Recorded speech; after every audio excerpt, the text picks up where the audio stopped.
Alhamdulillahi Rabbil Alamin. Wassalatu wassalamu ala asyrafil anbiya'i wal mursalin wa ala alihi wa sahbihi ajma'in. Subhanaka la ilma lana illa ma 'allamtana innaka antal alimul hakim. La hawla wa la quwwata illa billahil aliyyil azim. Rabbi shrah li sadri wa yassir li amri wa hlul 'uqdatam min lisani yafqahu qawli. Allahumma iftah 'alaina bi futuhil 'arifin bik. Allahumma ja'alna minal ladzina yastami'una al-qawla fayattabi'una ahsana. Allahumma 'allimna mimma jahilna wa anfa'na bima 'allamtana wa zidna ilman nafi'an ya rabbal alamin. Qala Syekh Musannif rahimallahu ta'ala wa nafa'na bihi wa bi 'ulumihi fid dharain amin. Dalam matan ni kita muka surat 33. Kata Musannif rahimallahu ta'ala,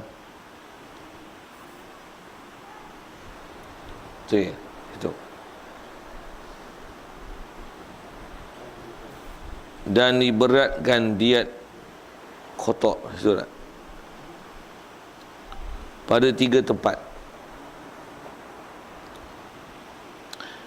Dan diberatkan diat khotok itu pada 3 tempat apabila jatuh bunuhnya itu pada tanah haram Mekah dan pada Ashhuril Haram, atau membunuh akan yang mempunyai rahim yang mahram. Hadirin sekalian, pertama sekali syukur terima kasih kita ke Allah Ta'ala. Syukur kita nikmat hidup masih Allah Ta'ala beri. Syukur kita hidup dalam keadaan Islam, yang sejak kita lahir lagi Allah Ta'ala jadikan kita Islam. Mak ayah kita Islam, maka Islamlah kita. Lebih-lebih lagi syukur kita ke Allah Ta'ala. Allah Ta'ala jadikan kita boleh ke masjid, ke surau, dan diberikan kita boleh faham ajaran Nabi kita Muhammad sallallahu alaihi wasallam, yang kita pula membenarkan semua apa yang diajar, yang dibawanya, yang kita pula dalam proses terus nak mempelajarinya, dan kita pula dalam keadaan boleh taat patuh perintahnya, meninggalkan larangannya.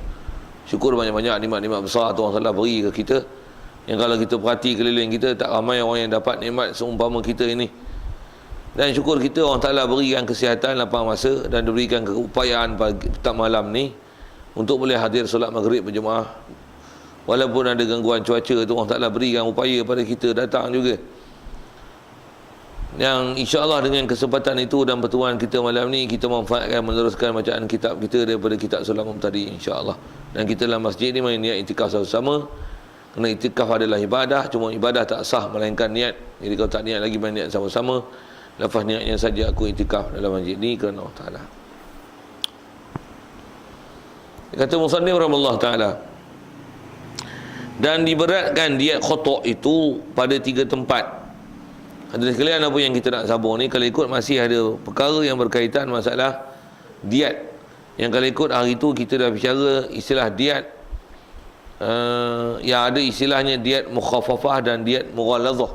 Dan antaranya diat mughaladzah ialah diat yang bila sebut diat mestilah kiraannya dengan unta. Itu adalah pendapat yang paling kuat, dan itu adalah kaul jadid berbanding dengan ada jumpa kita hari itu dengan istilah qaul qadim yang mengatakan kira dengan, kalau tak ada unta dikira dengan dinar ataupun dirham.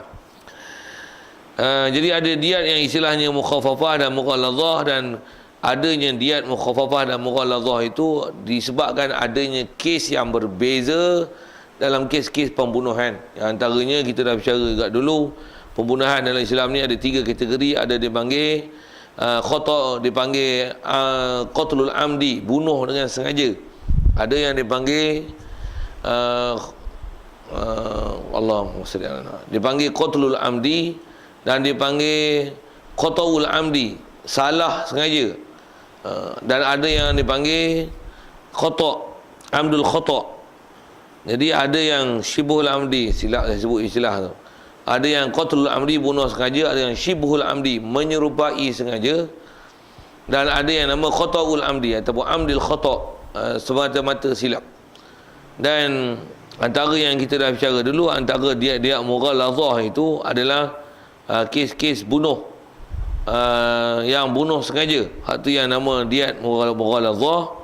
Dan kalau bunuh tak sengaja ataupun yang memang salah semata-mata, hak tu dikenakan diat yang namanya mukhaffafah.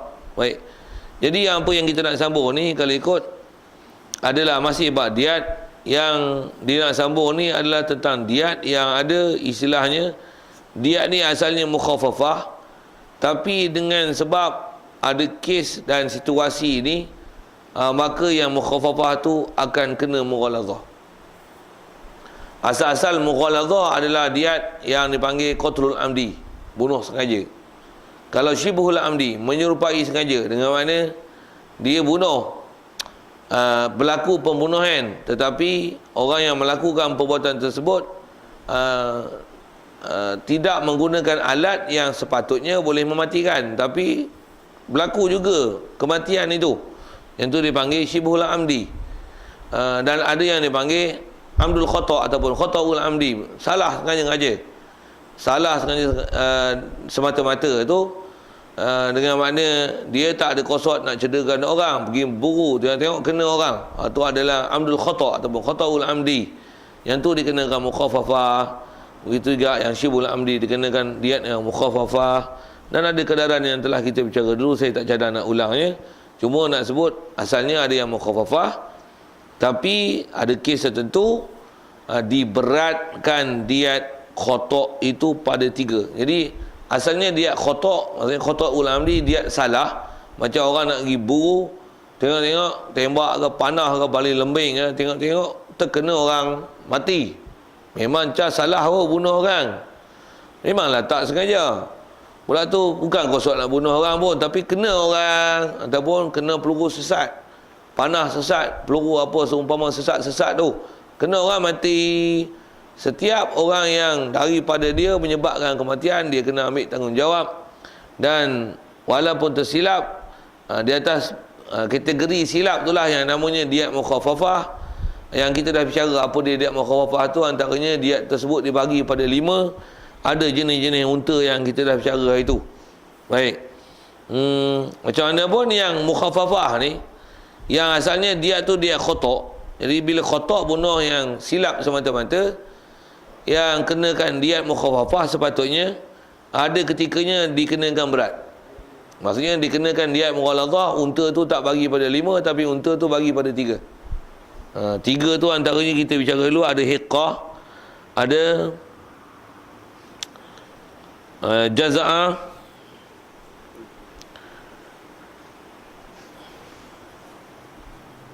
betul, hiqqah, jaza'ah, dan juga unta bunting, unta khalafah, unta bunting yang asalnya kena mukhaffafah. Mukhaffafah tu adalah ada yang dibagi pada 5, 20, 20, 20, 20 tu. Antaranya dikenakan hiqqah, jaza'ah, ada bintul labun, bintul makhad, dan ibnul labun. Itu yang itulah. Jadi pelajaran ni kena ingatlah hal apa.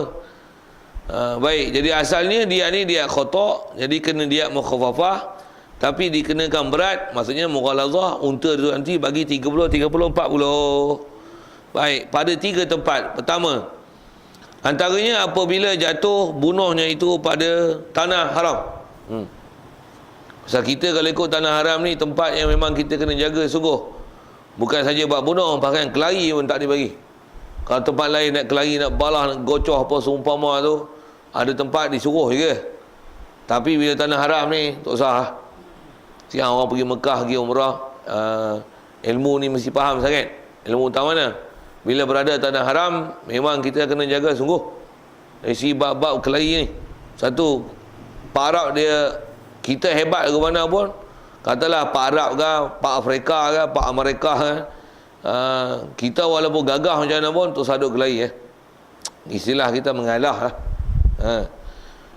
Apatah lagi sampai nak melibatkan kekeh tumbuk orang, pukul orang, ataupun bukan masalah kita nak pukul orang, tapi nak sebut atas bicara kata diat khata' ni, kita tak ada kisah kosok bunuh pun, tapi adalah pegang pisau ke apa, kita nak, katalah kita nak duduk kat Padang Arafah ke kat mana-mana ke, nak sebut kata tanah haram tu, duduk di kemah ke di hotel ke, kita duduk pegang pisau, duduk kopek buah ni, untuk nak simpan atas meja tu, nak bangun punya lah malah baling, baling-baling, cepling, pleng, planting, pap, jatuh, betul-betul tak orang duduk tidur, mampu. Tu dia khata'. Kat mana berlaku? Tanah haram, duk ukuf. Mampu. Mampu mu satu hal, mu tak mampu lah, kau tu mampu. Riba mu tu maksud saya, mu kena bayar tindakan di atas perbuatan mu dengan sebab mu jatuh bunuh, mati kawan tu, tanggungjawab memang mu kena ambil. Bahasa orang putihnya, you must responsible about what you did. Kamu mesti tanggungjawab dengan apa yang telah kamu lakukan. Dan asalnya dia mukhafafah. Pasal bukan sengaja pun, kawanmu bukan niat bunuh apa. Nak baling pisau atas meja, tengok-tengok terpelatik, kena kawan mati pula tu. Dia mukhafafah. Dan nama kejadian bunuh tu ialah dia qatlul ataupun amdul khata', qata'ul amdi. Asalnya mukhafafah tapi berlaku di tanah haram, jadi mughalazah. Satu jangan nak buat pasal tu, jagalah bab-bab tu. Macam pun nak jadi tu jadi satu hal lah. Tapi nak sebut kaedah kita dalam syarak sangat suruh berhati-hati di kawasan tanah haram ni. Pasal itu kita sebutkan manusia. Bahkan dalam bab-bab binatang pemburuan pun, yang kita pernah belajar dalam bab haji dulu, binatang pemburuan pun kita kena hati-hati. Satu, burung merpati, apa yang ada tanah haram, kalau ikut, walaupun duduk sebelah kita, duduk atas kita, duduk atas kepala kita, tak usah duduk peduli. Maksudnya apa? Musik dengan sebab mau mati dia. Ataupun kita tunjuk, ada orang nak tangkap pati, sedap pati ni, tu tunjuk pun haram tau.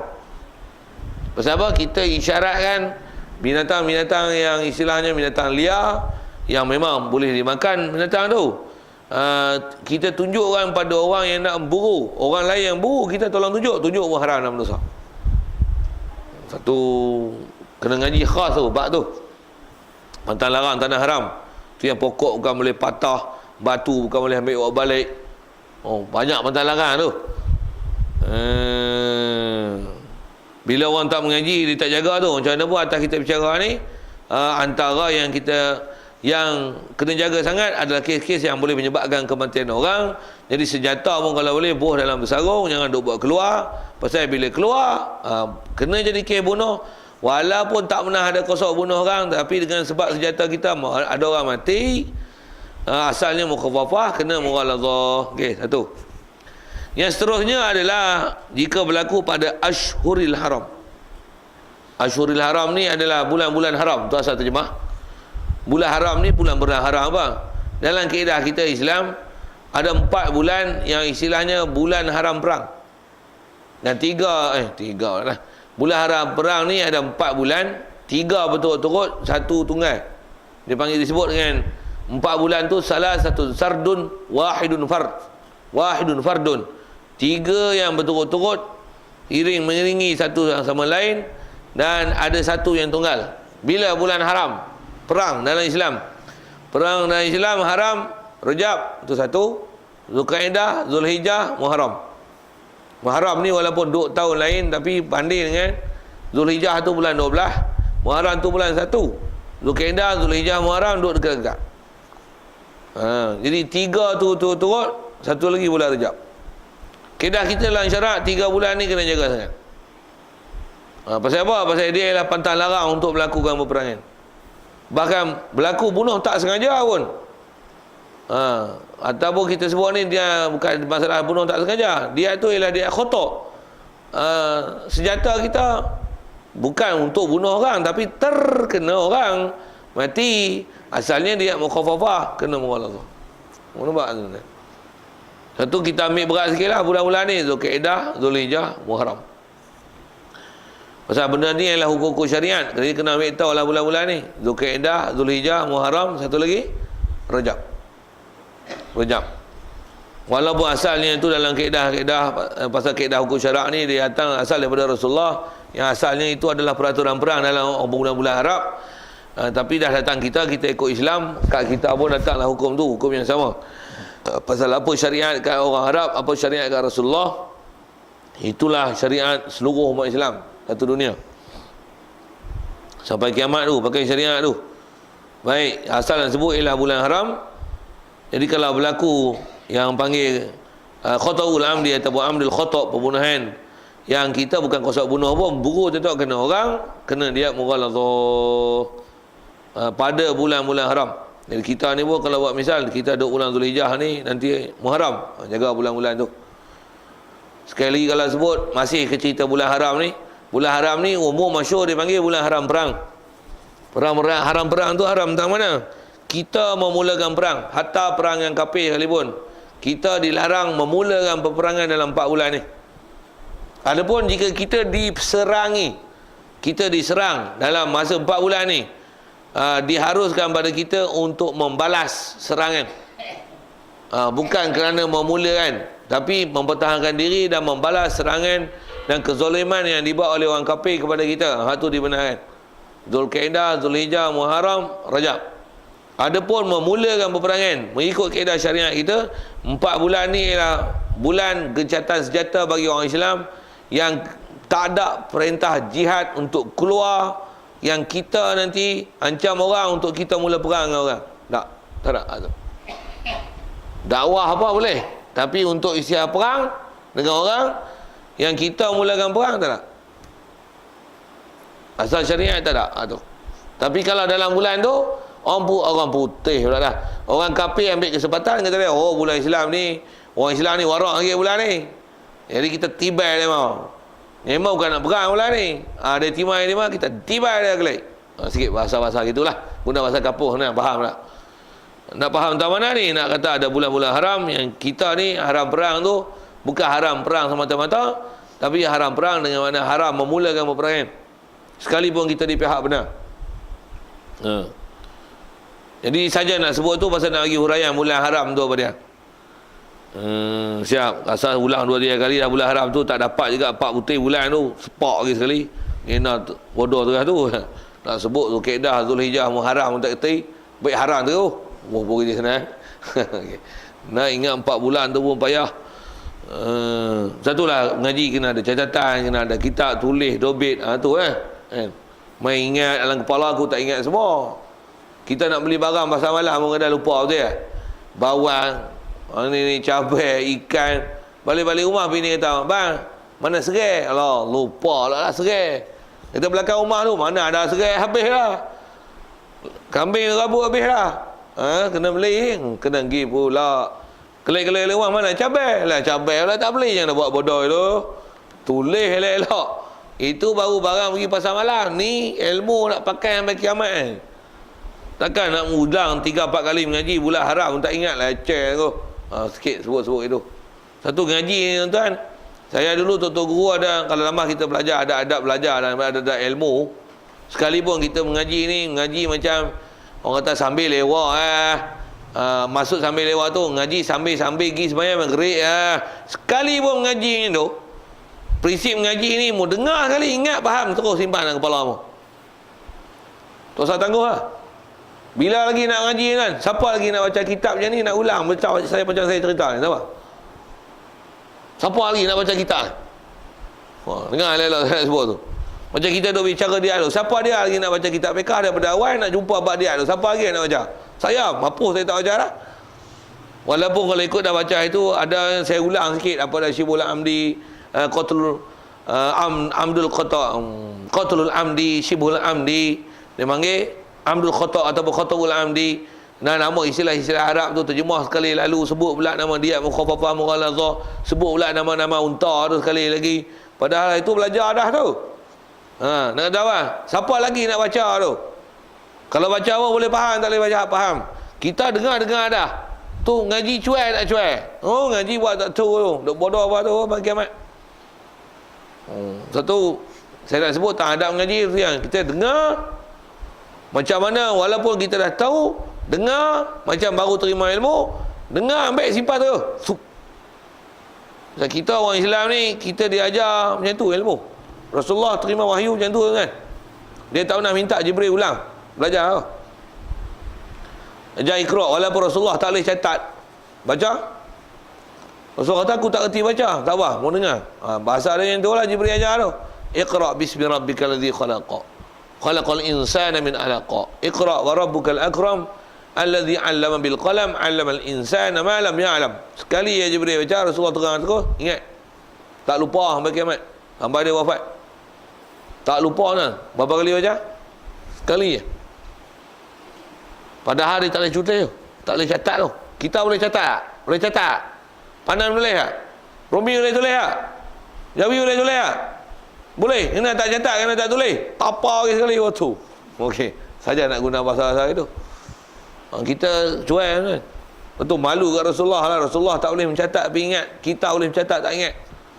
Itu yang kita belajar bab Rasul kata orang. Tiang Rasul-Rasul cerdik. Tahu nak cerdik dah. Walaupun tak boleh tulis tapi ingat. Kita walaupun boleh tulis lah. Tu pun tak ingat lagi. Bodoh. Faham tu? Saya tak kata kat orang lain dah. Saya kata kat saya. Tuan-tuan terasa tu mujur. Sikit berbahaya itu. Okey. Asal nak cerita tu tak mana. Tak apa-apa bulan-bulan haram tu ya saya cerita tu. Okey, siap. Selesai. Lagi. Itu dua lah.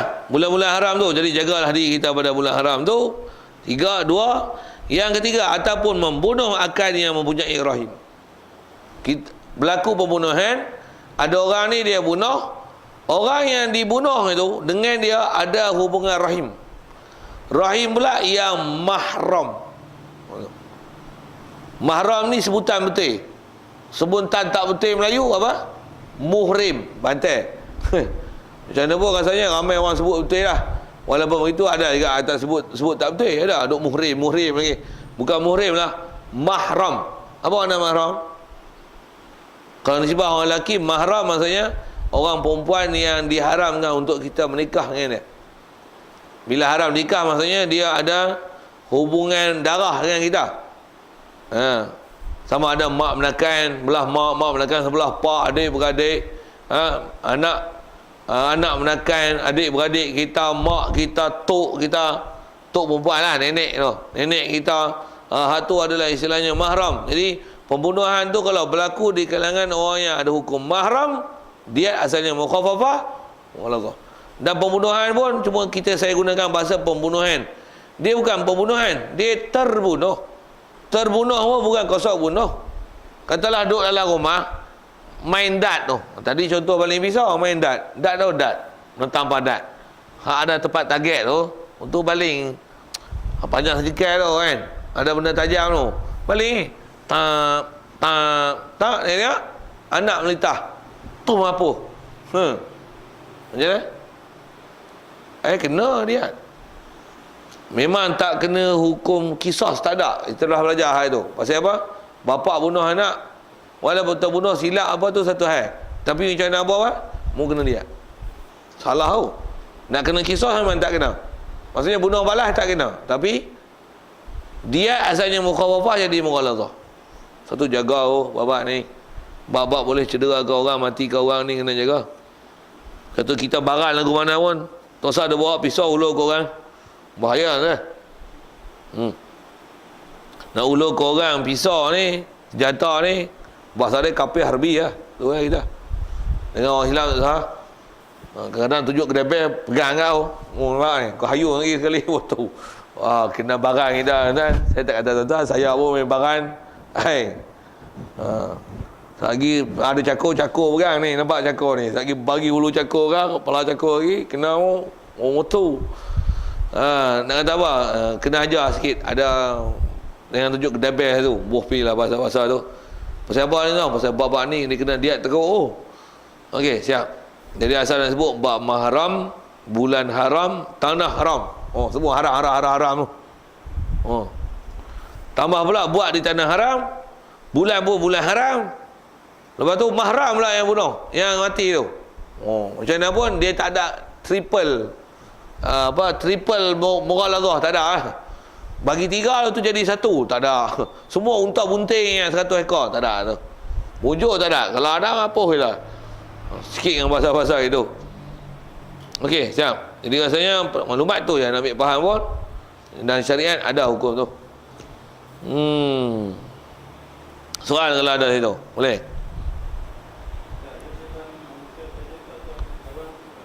Haiwan. Dia ni dia tak ada bab haiwan. Dia mesti bab manusia. Kalau haiwan ni ada yang kita belajar bab haji tu, haiwan tanah haram yang tu dia kena dam kan. Kena dam dengan sebab bunuh binatang liar di kawasan tanah haram. Dia yang tu tak ada istilah ganda, tak ada. Seingat saya dalam bab binatang, kalau kita buru bulan haram dalam keadaan ihram pula tu, dia tak ada istilah berganda tu. Tapi yang haram tetap haram lah. Jadi tak ada istilah mughaladzahkan diat daripada yang mukhafafah pada binatang. Bab mughaladzah daripada diat yang mukhafafah dalam bab manusia saja. Okey, lain kalau ada. Best soalan tu.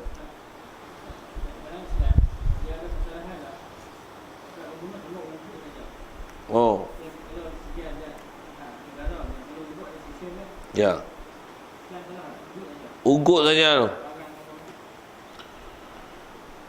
Kalau dalam Islam ugut, maksudnya ugut dengan senjata, acu senjata. Kalau sikit dengan bahasa hari ni, kita tak diajar dalam syariat mengugut orang dengan pembunuhan ataupun dengan mencederakan dia. Mu jaga mu, saya silap aku bunuh mu. Kita tak diajar bercakap dengan bunuh-bunuh itu lah.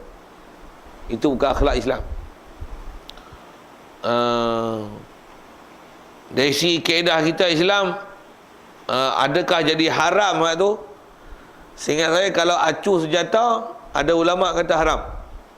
Ambil pisau ke apa, ni nampak ni, aku baling mu lagi. Acu senjata tu, pegang pisau tu, 7 pisau ke dah, ambil cangkul ni apa. Dari segi hukum ada ulama mengatakan haram. Sekurang-kurang hukum makruh tu memang ada. Pasal kita tak diajar acu orang dengan senjata. Tapi kalau ayat ugut, yang tu pun kalau faham tu, ada ulama yang mengharamkan. Tapi sekurang-kurang martabat ada tu makruh. Pasal kita tak diajar mengancam orang dengan menggunakan ugutan bunuh tu atau cederakan dia. Pasal kita tak diajar Islam berkelahi-kelahi ni. Kita disuruh berdamai.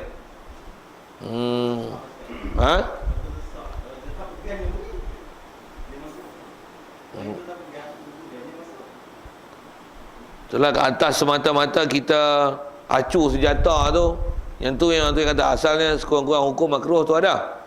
Tapi kalau kata ada kes yang nak bertahan diri, jumpa lagi tak tahu kita ni, tak lagi ni, tak lagi kot, kau lepas dah Ustaz, tak lagi ada nanti bak depan, istilahnya bertahan diri.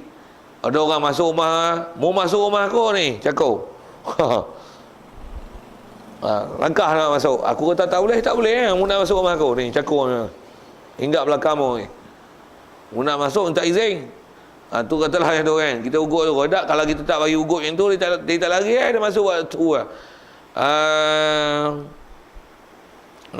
Apa nak sebut, macam mana pun, kalau tahap dia, kalau memang kita boleh halau dia dengan tak ugut dan acukan senjata, hal tu lagi baik. Tapi kalau kata memang dia tak makan ajar, melainkan dengan hak tu, dia masal dia kurang ajar, ajar dia dengan sesuatu. Tapi kalau ikut, kalau boleh ajar dia dengan tanpa menggunakan senjata, hak tu lagi bagus. Tak apa, mau masuk aku panggil boleh, cukup lah tu, tak usah panggil senjata. Mau masuk aku panggil Tok Ketua, mau masuk aku jerit. Apa seumpama tu lah. Jadi senjata tu kata tak apa elok sikit senjata tu. Pasal dia akan melibatkan bab ni, bab bunuh dia. Walaupun katalah sebut macam mana, kalau cuma masalah kalau dia nak cedera orang kita atau kita nak pertahankan diri, tu ada isu lain lah dalam bab tu. Macam mana pun isunya, kalau memang dia nak cedera orang kita, tak ada alat yang lain yang boleh kita istilahnya bela diri, pertahan diri, melainkan gunakan senjata. Hatta sampai dia mati sekalipun, tu dia mati free. Kalau memang kita tak ada cara lain untuk selamatkan diri kita daripada dia serang kita, dia nak cedera kita, yang tu istilahnya kalau kita bunuh dia sekalipun, percuma darah dah, tak kena apa-apa. Kalau tahap tu, tahap istilah mempertahankan diri. Tapi kalau tak sampai tahap tu, kita tak disuruh ancam dengan senjata. Maksudnya gunakan cara lain, gunakan cara lain. Itu kot nak jawab tu. Satu, kalau dia tak makan ajar, cari benda lain yang boleh makan ajar, ambil air ke apa, sembur ke, apa seumpama tu. Tapi senjata tu kata tak apa, cantik sikit dengan senjata ni.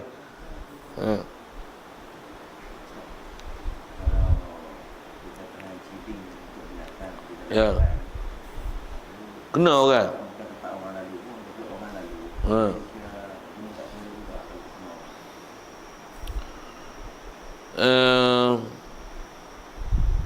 Seingat saya kalau jenis pasang ciding ni, pasal dia bukan perbuatan kita, cuma alat-alat kita. kawasan pula bukan kawasan orang lalu kan. Jadi kalau kena orang yang tu, saya tak ingat dengan detail lah, tapi rasa saya yang tu tak termasuk dalam istilah amdul khata' tu. Pasal yang tu hukum dia yang buat sesuatu menyebabkan kena kat dia. Dia sepak kena. Walaupun kita yang pasang tu. Sama